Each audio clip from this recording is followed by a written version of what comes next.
Hi guys, here, Joe, once again for an episode of Let's Have a Drink or Two. Now, the idea of these podcasts are to just talk blatantly about what's kind of going on, especially like in the sense of lists and stuff, and just kind of not hold back and beat around the bush. Now, with that being said, today we're going to be talking about it's Blood Oath, but in this specific case, the Hellforged Hunting Pack, which I got on screen, which depending on your guys' how big your screen is, might show up. Now, just kind of go through that. It's a couple different things. It came out at Warhammer World only, and essentially it allows you to take really cool formations. Now, if you start Googling this stuff, you'll generally find it no problem. What it comes down to is, if you don't have time, you have to take a greater brass scorpion, a khorne, and then you have to take 8 of the following. It's going to be a defiler, a helldrake, a forge fiend, a mauler fiend, a soul grinder, a blood slaughter of khorne, or the chaos assimilator demon engine. Now here's the thing. It has two really cool things about it. One is the fact that, and it's probably the coolest part, is that everyone has their base stat line, but anytime a unit gets destroyed, every other unit in the formation just gets a free extra attack. To me, that's super cool. What it's making it out to be is, if you have any drop podders, anything like that, especially if you're running a lot of close combat stuff like not forged fiends or helldrakes, it gives you a lot of ability to just essentially like come down, melt you have a million attacks to kill everybody all the time. With that being said, the other really cool thing about formation is you simply get, it's kind of like a weird baby's fleet. So I'll do videos about kind of each individual unit here, so I'm not talking about everything forever. Make sure to watch those. But the brass scorpion and khorne can assault 3d6, so it can actually assault turn 1 if they're on the line. With that being said, if the brass scorpion charges, and it's like the first thing to charge, everything else in that combat is allowed to have fleet. Which, it wasn't really an issue before, but let's say like soul grinders had fleet before, now they don't. Can be an issue, cannot. Generally it's not going to matter a lot, but it can. But it's kind of one of those cool things that's thrown out there into the formation. With that being said, the formation at its bare bone, and this would be if you take 8 Mauler Fiends, for example, because they're the cheapest thing, plus the Brass Scorpion is 750 points, or sorry, 1,700. It's actually, no, it's 1,700. Anyways, with that being said, you have 150 points left over, which doesn't really leave you a lot of room for options. You could maybe ally in like demons, like I think it would be like a pink whore. Actually, yeah, you wouldn't be able to get pink whores, but like somehow a level 1 Herald of Zeech, Portal Glyph, probably the Grimoire is what you're going to want more than not. Maybe, really help that Brass Scorpion out. And then like Nurglings or something like that. It's just because, again, if you buy that actual 30 points, and then maybe make your level 1 summoning. But with that, there's not a lot of room for options. And now one of the better things about it is kind of also forces you to make your list one way or the other. With that, what I mean is, again, how there's so little points variation. It's, when you take this formation, this is essentially going to be your army list every time for an 1850 list or higher. Essentially, for competitive play, that's kind of what it's at right now. It used to be at 1750 for the longest time, now it's at 1850. With that being said, one of the lists I really like running is 8 Soul Grinders, Brass Scorpion, and khorne, and 2 of the Soul Grinders have Phlegm. It's 1840.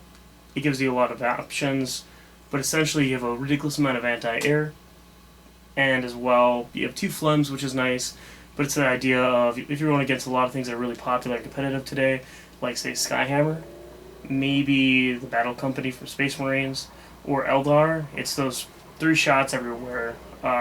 So again, like, let's just say we're going against Eldar Bike Spam for 1, you could take out that Wraith Knight usually within 1 to 2 turns, especially with the ITC nerf. Essentially all that is range D, does D3 hull points, or sorry, D3 pens, actually.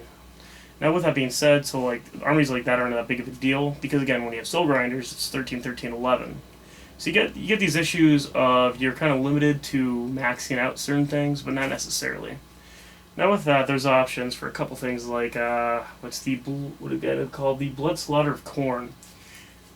It kind of gets to that point where it's almost worth taking a couple of those for their jankiness, because how they can deep strike turn 2 and then impale things to them. You have some, again, kind of cool little tricks like that. but the list is fairly limited. If you want to take a Helldrake or two, you can get away with it. But how the formation, again, specifically has that rule about every single thing that dies, you get one attack added to the profile. It doesn't really... Helldrakes don't do a lot for the list. I mean, it's definitely good. AP3, again, like Eldar, for example, you can't jink, you're just dead. You got a lot of cool little abilities there. Defilers are obviously not worth the points. Forged Fiends, kind of same thing, not worth the points when you have options to all the other parts. And again, if you have points specifically, like one thing I will say about this is if it wasn't more of a fluff thing, because the whole, it's kind of like the idea of the Brass Scorpions to the leader, and then the other 8 models, 8 via the khorne, well, not mark of khorne, but just 8's their whole A number. So if you could take like 6, I think this formation would be much more reasonable, or if you had to take 6, something like that.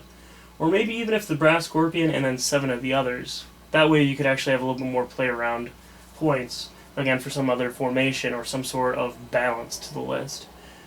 So what it really comes down to, again, is you have some really cool parts, but it's kind of limited for competitive play.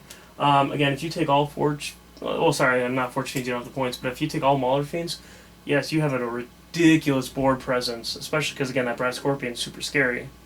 But if they have any sort of deep striking or any sort of line breaker, like just walk on stuff, it gets kind of weird and kind of janky. And then also, if you take the Mauler Fiend, if you're playing a 2-day tourney, you'll probably wreck your entire first day. But then next day, you're going to have to start going against probably Eldar Jet Bike spam, possibly against Skyhammer, things like that, where it's, depending on exactly what they have, it's going to matter. But so it's one of those things that I think it's kind of limited for competitive play. Well, the one thing I really do, and this is what I'm going to talk a little bit about, more of my experiences at least, is I have 8 Soul Grinders and a Brass Scorpion, which, a Brass Scorpion, you can't see it, it's right here, it's kind of one of my centerpieces for my desk. But with that, the really cool thing is with the 13, 13, 11 on the Soul Grinder, it allows you to just kind of shoot everywhere, blow everything up. Obviously, your Brass Scorpion's usually kind of wrecking everywhere. It's like, okay, depending on if they go first, if I go first, he's going to flank left or right. It gives your ability Soul Grinders if they need to run instead of shoot, different options like that. But there's a lot of maneuverability in the list because of how the Soul Grinders are so beefy where they can hold the presence wherever they need to, really. Now, with that being said, the really cool thing about the list is how obviously Khorne Demonican works. It's the whole idea of, okay, we kill something or we get killed, we get a blood point. Now, depending on who you're going against, sometimes Flesh Hounds are going to be better, sometimes Blood Crushers will be better with a Skull Cannon. Bloodletters are typically going to be your last option. AP3 swords are really cool, but Bloodletters typically are going to be your last option. With that being said, the reason I like it so much is you have a lot of maneuverability for what you want for points, because, again, it's depending on who you go against. Battle Company is a great example. Harvester Cannons can just unload on rhinos and lance rhinos to death, especially, again, the Scorpion's Strength 10 Ignore Cover Gun, and then, again, its Strength 6 gun isn't bad as well. You have you're going to kill a lot of stuff every turn, especially with their Flamers. Now, with that being said, you have a lot of points. Those points, typically, you're going to get 3 to 4 squads at least with this list. And that's kind of like an at least, and it's because how things get destroyed as well, they count. If Blood Crushers, typically, I think everyone agrees are super cool looking, but they're not the best. The cool thing about this list is if you have Melta or missiles or las cannons, if you're not shooting them at your Soul Grinders, or our Soul Grinders in this case, those Blood Crushers are just going to get to you and slaughter you. You can bolter them to death, but the idea is by the time that they're coming in, they're not really going to have those bolters anywhere. And as well, if they're boltering them to death, that's 9 wounds. Typically, you're going to try to run the cover, maybe. Get a 4-up cover save, something of that sort. So there's a lot of... These guys are just running everywhere, 12 inches, just wrecking face left and right. Ideally, multi-assaulting if possible. Again, that's not going to be too common because of the small squad size. But the main idea is, if you're not shooting your high-strength guns to double me out, which happens too often because everybody knows the ridiculous threat level, you're not blowing up the Soul Grinders, so it becomes in this real big support thing. One of the other things that have happened too is, like, again, it really depends on who you're going against, but there's that Skull Cannon. It's that Strength 8 ignores cover, And the ignores cover typically isn't a big deal, but if you're going against something like, say, demons with Nurglings or Nurgle, it's like these guys that get this amazing cover save, you have that option of, yep, I don't want that, you get out of here. Like, so there's a lot of options, and again, being armor 12, it's not easily destructible unless you're going against something like Elder Spam, but again, even then, it's pros and cons. So the hunting pack, is it competitive? Yes. Are you ever going to probably get top table with it, like in a 2-day tournament of very competitive play? And when I say competitive play, I mainly am talking about the ITC events. There's a lot of these other events where, how they're set up, it's weird and janky. So with that, hopefully this is a little bit of insight. Hopefully, again, you kind of see a little bit how more it works.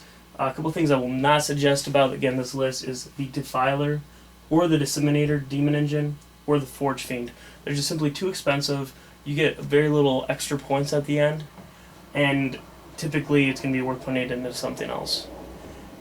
Is it worth taking like maybe 2 Helldrakes?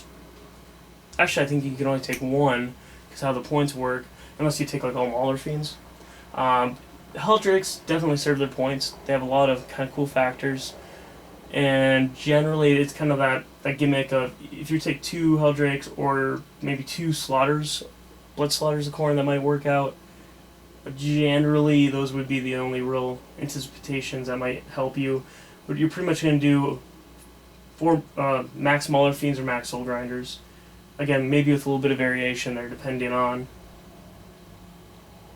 So yeah, kind of one of those issues where you have a little bit of uniqueness to it. But yeah, that's really it. There's not much more to it than that. Alright, well hopefully again this was insightful. You guys have a good day, and thanks for watching.